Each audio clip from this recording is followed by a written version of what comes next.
Nabii Musa aliwahi kumuuliza Mwenyezi Mungu, ya Rabbi, hivi kwani ni wewe umeumba moto na pepo?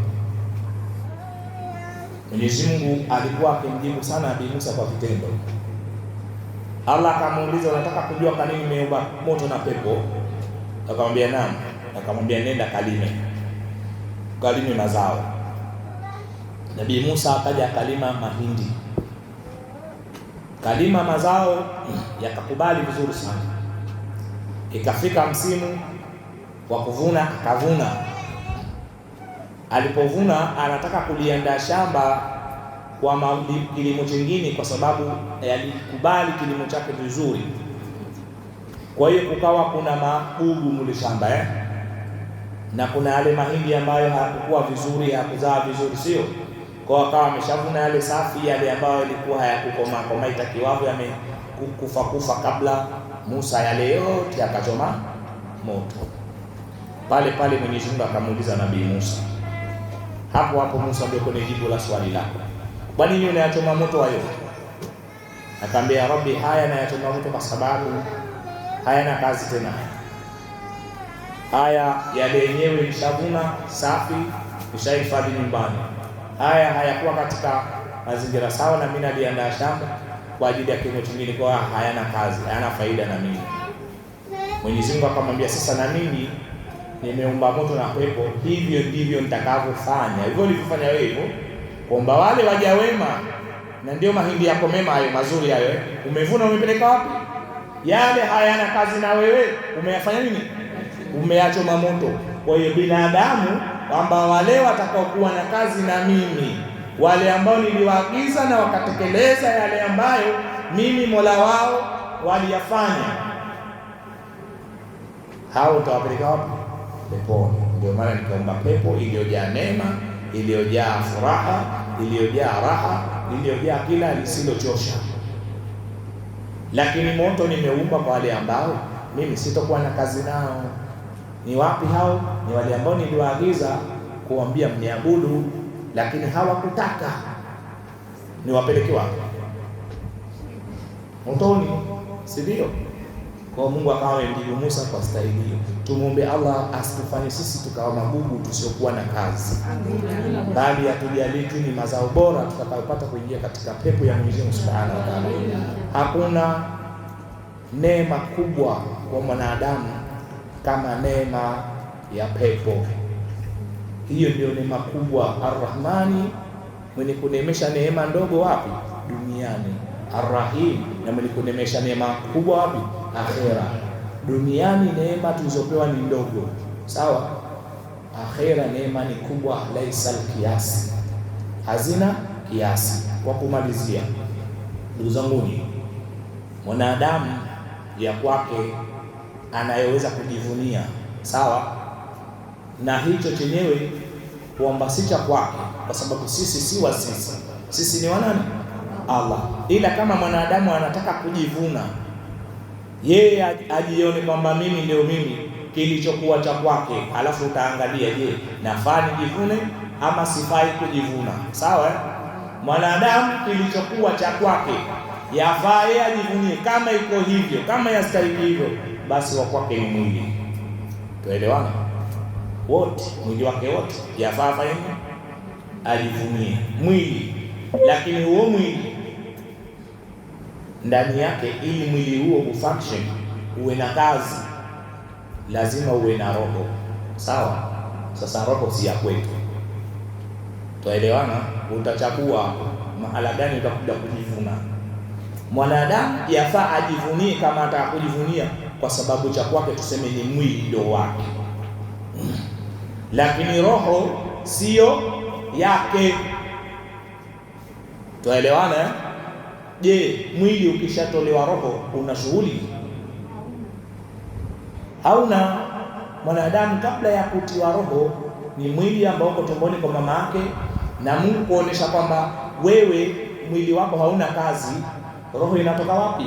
Mbinguni, sawa? Mbinguni sehemu maalumu ambapo zimehifadhiwa roho, ndio anakuja anatibiwa ile roho. Na roho hiyo ikishatolewa, hiyo roho ikishafanya nini? Ikishatolewa, mwili wake hauna kazi ni sawasawa na kabla ya kutiwa roho alipokuwa tumboni kwa mama yake. Sasa utachagua, je, kama mimi wa kwangu ni mwili, roho ni amana ya Allah subhanahu wa ta'ala, lakini mwili wangu mimi ili uwe na kazi, ili uwe mwili sahihi, lazima roho ya Mungu iwemo. Alafu roho yake Mungu yeye kanipa ili nije kufanya nini? Kumwabudu, sio? Lakini mimi nataka kujivuna kwa kitu cha kuwazimwa. Ni sawa sawa na leo umefungua frame, umejenga nyumba yako, alafu nyumba yako hiyo ukaweka frame, sawa? Alafu ile frame ni frame tu, akapita mtu akakwambia naomba niweke hapa bidhaa zangu tuuze, sio? Lakini siku nikitaka naondosha mizigo yangu yote. Wewe utajivunia kwa frame yako, ama kitakacho kufanya ujivunie ni ule mzigo uliokuwemo? Frame bila mzigo itakuwa ni frame, utauza nini? Lakini ukiwa na bidhaa ndio unauza, sio? Mwenyewe akitoa bidhaa zake, frame yako atakuja mtu ananunua nini? Sasa ndiyo mwili wako ni sawa na frame. Mungu kaika roho yake, lazima hiyo roho aliyokupa Mungu hiyo uitumie kwa maslahi mapana, ili mwili wako siku ya kiyama, sasa huko ndio hakuna kufa, ukapate kuenjoy. Tuelewana? Roho ya mwanadamu siku zote ikishatolewa inakwenda kwanza mbinguni. Sawa? Huko mbinguni kuna kitabu maalum, roho zote lazima zikasaini. Sawa? Bahati mbaya sasa, roho za watu waovu hazipati fursa ya kuingia. Roho imetoka mbinguni, lakini haipati fursa ya kufanya nini? Ya kuingia kule mbinguni, kwa sababu mbinguni ni sehemu takatifu, ni sehemu ambayo ina harufu njema, ni sehemu ambayo hakwendi vichafu. Kinatoka chochote mbinguni, kinachotoka ni kisafi. Malaika wametoka mbinguni, wanakuwa ni wasafi, wakija duniani kuleta chochote wanachokileta. Allah mwenyewe ni msafi. Pepo iko mbinguni, moto uko ardhini. Tuelewana? Sasa mbinguni sehemu takatifu. Roho zinazokwenda mbinguni kwenda kusaini katika kitabu cha Iliyin ni roho za waja wema peke yao. Takbir. Allahu akbar. Mwanadamu akishatolewa roho yake, cha kwanza ile roho malaika wanaikunja ile, wanakwenda nayo wapi? Juu mbinguni. Sasa na ndio maana Mtume Muhammad akasema mtu akishakufa, la kwanza maini funikeni macho yake, kwa sababu mtu pamoja na kwamba roho ishatoka, lakini tayari anaona ile roho inafanya inapelekwa. Na hapa yeye haoni kama kuna gypsum hapa, wala haoni bati, yana anaona kote ni kweupe. Mtu yote anayetolewa roho yake, mazingira haya ya ulimwengu huwa hayaoni tena, kuanzia roho yake inatoka mpaka ikishatoka. Yani yeye haoni tena hii kama ni nyumba. Tuelewana? Haoni tena kama hapa ni gypsum, yeye anaona mpaka mbinguni, hata kama yuko ndani. Kwa ile roho ikishatolewa ile inapelekwa. Sasa mtu mbaya huwa anauliza roho yangu inakwenda wapi? Ndio maana mtu ambaye afumuni macho yake na Mtume Muhammad sallallahu alaihi wasallam. Kwa ile roho inapokwenda kule, malaika kila mlango mmoja, kila mlango wa mbingu moja kuna wanajeshi, milango iko 7. Kila mlango mmoja kuna majeshi ya Allah subhanahu. Ndiyo maana ya inna Allaha junuda samawati wal ardi wa huwa al-azizu al-hakim. Allah asema hakika yake ni kijeshi mbinguni na ardhini. Kwa ikiwa malaika wabeba roho, kuna malaika maalum wabeba roho njema, kuna malaika maalum wabeba roho za watu waovu. Sasa malaika anapogonga mlango wa mbingu ya kwanza, aambiwa jitambulishe. Sio jitambulishe wewe nani, akitaja jina malaika fulani ajulikana, huyu ambaye kazi yake ni kubeba roho za waja wema. Mlango unafunguliwa na mbingu nyingine hivyo hivyo mpaka ya mwisho. Roho inafikishwa kwenye Iliyin na inasaini kwamba mimi duniani nishamaliza shughuli za dunia, zimeisha. Kwa roho ile ikishasaini tayari inaamriwa urudi wapi? Ardhini, mwili ulipolala. Mambo haya yataka ilmu ya yakini sana. Wako wanaosema msitishe watu kaburini, hakuna adhabu. Sawa, msitishe watu kaburini hivi, tuelewana. Lakini mambo mengine ni ghaib, madamu yamesemwa ni yapo. Mtume Muhammad ni pale aliposema kaburi ni viwanja katika viwanja vya peponi, na ni mashimo katika mashimo ya motoni. Kwa hadithi hii tunapata majibu gani? Mtu atajuaje aliyelala pale kama hapa ni sehemu ya katika sehemu za pepo ama ni sehemu katika sehemu za moto, ile hali hakuna adhabu wala hakuna lolote katika jema? Atajua vipi? Sasa wako watu ambao ndio usishe watu kaburini hivi, usishe watu ni uongo. Sisi wengine twasema wala hatutaki kufanya kubishana, lakini roho ikishakwenda kule inaamriwa irudi wapi? Kwani tunaambiwa maraka, tunasisitiza tuwafanyie maiti zetu dua. Yule maiti kalala mbinguni, kalala ardhini. Jamani, ule mwili ukishalala pale kaburini ule utayayuka, lakini roho iko pale, na roho ndio kitu muhimu, na kitakachoadhibiwa ni roho, sio mwili, kwa sababu wewe roho yako ndio wewe. Roho ndio inakuwa hai, mwili wako ndio umekufa. Roho haifi, roho haifi. Mwili wako wewe ndio unafanya nini? Unakufa, lakini roho yako ndio itakaolala pale. Nani anaweza kuiona roho kwa macho ya nyama? Wewe hapo roho yako unaiona? Huwezi kuona roho. Mama kaongea na simu nje, huwezi kuona roho, kaongea na simu nje, sawa? Kwa hiyo roho ikishasaini pale kwenye aliyin, inapewa amri fahimu irudi wapi? Sasa je, roho za watu waovu, roho ya mtu muovu, malaika akishagonga tu pale mbinguni, jitambulishe fulani, wewe alilikana wewe ni mbeba mbovu, hizo haziruhusiwi. Na hata roho zikiwa kwenye huu wingu wa dunia huu, harufu yake, roho za watu waovu zinatoa harufu mbaya. Kwa wakati inapelekwa huko juu, malaika huwa wanailani ikiwa ni roho ya mtu muovu, yasema roho ya nani hii inatoa harufu mbaya namna hii, sawa?